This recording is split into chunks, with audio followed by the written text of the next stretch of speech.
The Western Conference and the Eastern Conference finals have been pretty, I guess you could say, somewhat uneventful. The Golden State Warriors are up 2-0. The Milwaukee Bucks are up 2-0. Watching both games, there was a recurring theme for essentially both teams, which was contributions from role players, high contributions from both the Warriors and the Bucks, and also whoever controls the rebounding battle actually controls their destiny in winning the game. In game two, the Milwaukee Bucks out-rebounded the Toronto Raptors 64-14 by 14 rebounds. The Golden State Warriors out-rebounded the Portland Trailblazers by 17 rebounds. It was 56-39. That being said, it seems like Coach Stotts and Nick Nurse are trying to reinvent the wheel. They're trying to do some things to, I guess, outsmart the opposition or a gimmick to beat the team. A lot of, Portland playing small ball, playing three guards. That's what got you killed on the glass. Same thing with the Toronto Raptors. A lot of times they play a little bit of small ball, got killed on the glass. For the Raptors, one of the key issues that they're having against the Milwaukee Bucks, and Budenholzer is very smart for this. Every time the Bucks get the ball, they run. They killed the Toronto Raptors on fast break points. I think Toronto Raptors had like 14 turnovers. They had the Milwaukee Bucks had 19 points off turnovers. In the Golden State Warriors series, turnovers isn't the problem. It's really rebounding and a supporting cast. So what's happening to the Trailblazers is this. When Damian Lillard and CJ McCollum have a decent game, nobody else can contribute. And vice versa. When the rest of the team is going, Dame and CJ are off. So it's like the inverse of the situation of what's going on in the Milwaukee Bucks Toronto series, where Kawhi Leonard has been consistent, but Kyle Lowry hasn't been. Pascal Siakam hasn't been. So essentially, these teams are going to have to make quick adjustments and basic adjustments in order to win the games. Because they're down 2-0. Everybody's calling for a sweep for both teams. People feel like Toronto's going to get swept.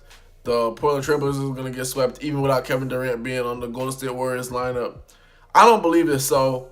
But that being said, there's some adjustments that need to be done.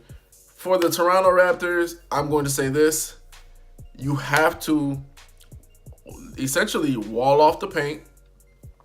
And the reason why I say essentially wall off the paint is because just because Giannis could dish to a three-point shooter, it doesn't mean they're going to knock down all of their shots.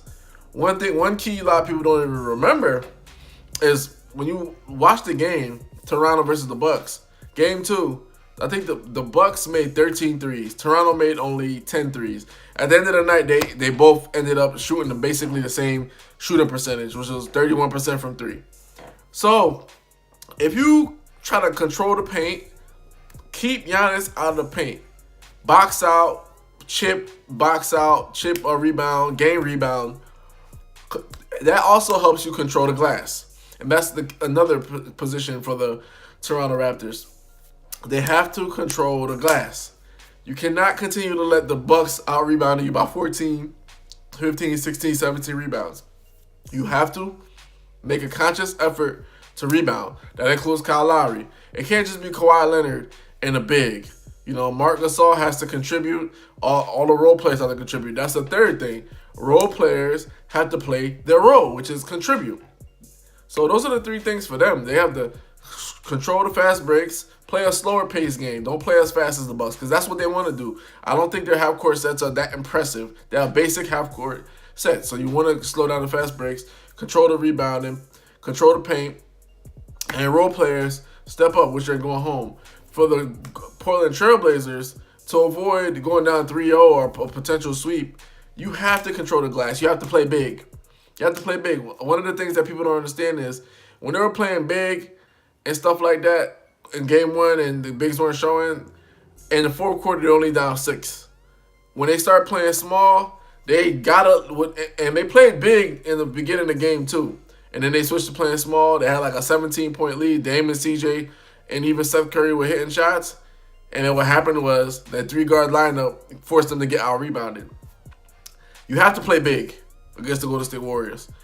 And the reason I say you have to play big is you have to punish them. if you punish them on the boards, you're going to negate some of those threes because you're going to be putting in more twos than threes. And here's a key factor why I'm saying to play big. Game 2, Portland Trailblazers hit 18 threes. Golden State Warriors only hit 9 threes that game. 9 for like 29. Portland Trailblazers shot 47% from 3.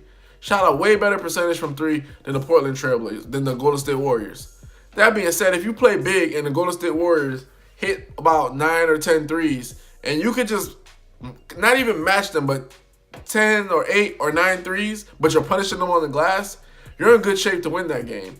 Game 2, they shouldn't have lost, but part of that was because they just started playing completely small. You have a 17-point lead. In Game 2, the bigs were showing, and then they kind of took Enes Kanter out of the game. That's their trump card. Play Enes Kanter. Get Draymond Green in foul trouble. Get Stephen Curry in foul trouble. You saw it with Seth Curry. He got in foul trouble, or he fouled Draymond Green on a rebound. That's the kind of plays you need because those give you time to breathe, and also you control the paint. The first 2 wins, really, Golden State has been controlling the paint, making Portland start the offense from damn near half court.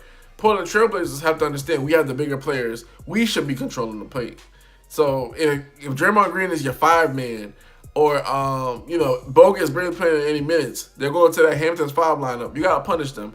That's the only real reason way you can compete. And then if you get offensive rebounds, Dame and CJ can knock down extra threes.